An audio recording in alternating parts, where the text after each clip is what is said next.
Merecida homenaxe a recibida esta mañá pola actriz Susana Sampedro. Veciños, amigos e familiares da intérprete ribeirense sumáronse á recepción brindada polo Concello para recoñecer os éxitos acadados na súa xa consolidada traxectoria profesional. Emocioname moitísimo porque eu xa sabedes que para min Ribeira é a miña terra e estou pois eso, emocionada de que me chamen para vir hoxe a esta recepción por este premio, que tamén é algo moi emocionante, non? Que os teus propios compañeiros te recoñezan así o traballo, é super bonito.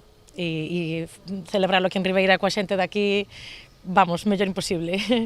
É que entre os fitos máis destacados da súa carreira destaca o recente premio Mestre Mateo como mellor actriz de reparto polo seu papel de Carme en Matria, un personaxe que tantas alegrías lle está a dar, e no que recoñece hai moito de Susana. Pois eu puxenlle moitas cousas que xa traía tamén, non? Bueno, isto sempre o conto porque Álvaro, o guionista e director da película, sempre me di que Carme era diferente ao que eu fixen, pero eu creo que entre os dous traballamos unha Carme pois que é o que pois unha persoa divertida, unha persoa que leva alegría á vida da súa amiga que non o está pasando ben. Entón, bueno, pois un pouco tamén está nun momento vital un pouco complicado porque non sabe, foise a vivir fora, ela gustalle moito a súa terra, está así un pouco tal. Pero sí, vamos, ten bastante de min.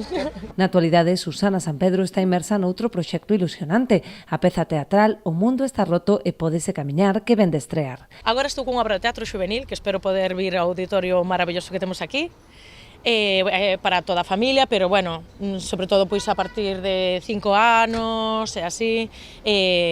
Na estrea foi moi ben, a xente gustoulle moito, chamase O mundo está roto e pódese camiñar, e nada, pois moi ilusionada tamén con este proxecto, e algunha cousiña que hai máis que non se pode dicir, o típico que parece tal, pero sí que hai, espero que sala para arriba, porque estas cousas xa se sabe, isto é bastante complicado. Aínda que de momento non nos pode desvelar máis detalles deses proxectos de futuro, de seguro que van ser todo un éxito, posto que visto o visto non hai nada que se lle resista a esta polifacética ribeirense.